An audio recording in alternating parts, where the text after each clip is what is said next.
Hi ladies, I just wanted to tell you that you're very, very, very important. And I want to tell you why you are. And then I want to tell you some other things that have to go with why you are very important. So please listen. And this is for men too.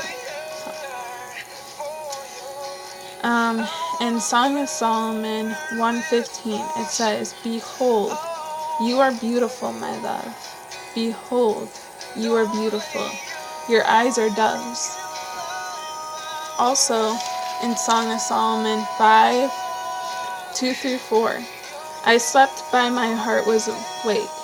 A sound, my beloved is knocking.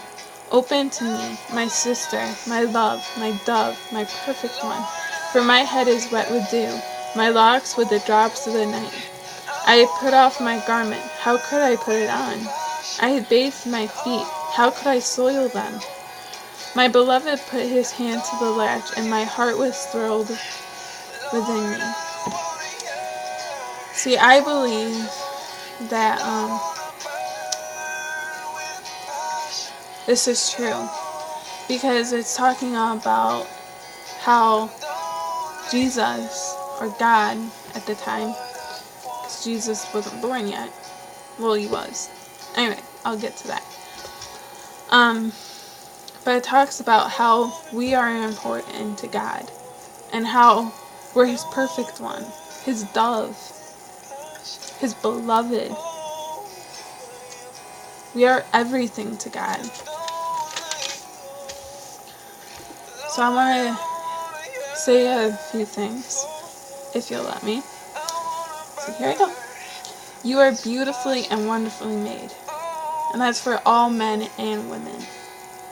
And so is this. If you have ever doubted, didn't think you were pretty enough or handsome enough, felt insecure, let me tell you this.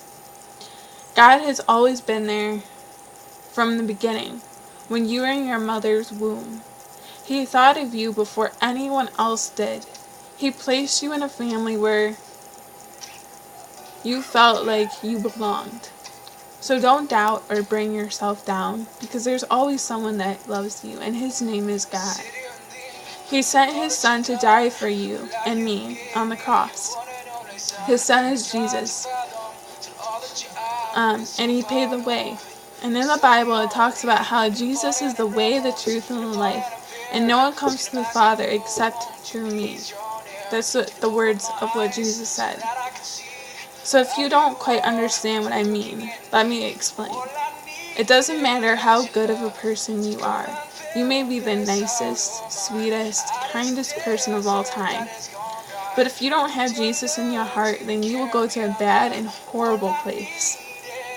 See, the person that lives here in the horrible place, or so-called hell, that's what it's called, because there's only two places you go when you die, heaven or hell. And the person that lives in hell, he is the God there. And his name is Satan. Now Satan, he used to be an angel, and before we were born. And I think he was an angel of worship, but he wanted more. He wanted to be a god, but God wouldn't let him. So he casted him to the lake of fire, and now it's called hell. But it's the lake of fire. And when Satan was an angel, his name was Lucifer. But now he is called Satan because he is the god of hell. And he is not worthy of anything, especially you. So you are created for a purpose. But if you can't see that, then what's the point? But if you do see it, then God can show you so many things. He can show you what your future will look like if you ask him. But he doesn't quite show you what it looks like. He just guides you there. He takes you down this path, and you have to follow it.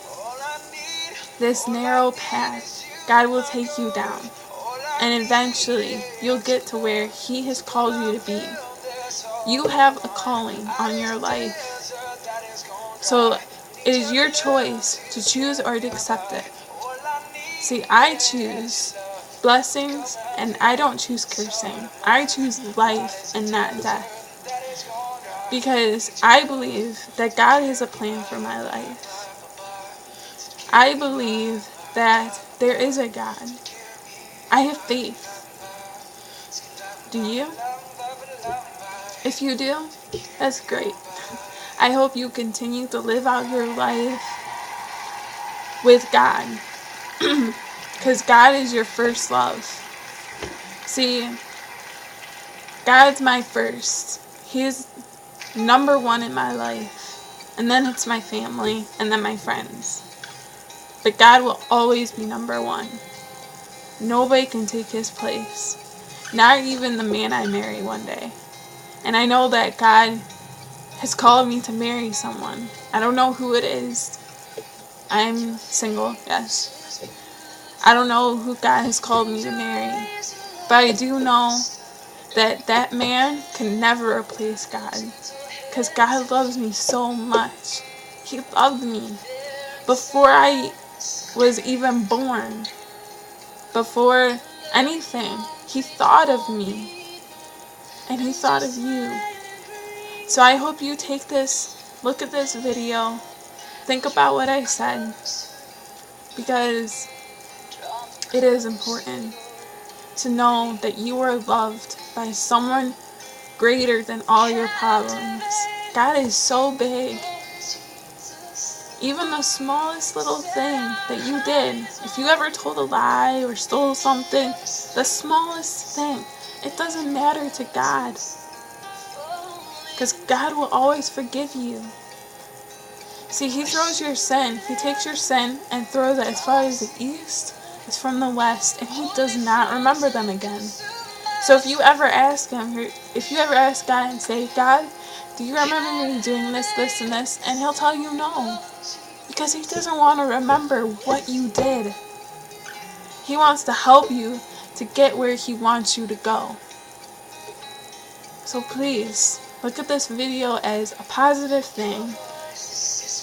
And I don't mean to offend anybody. That's not my intention. I just want to share my heart with you.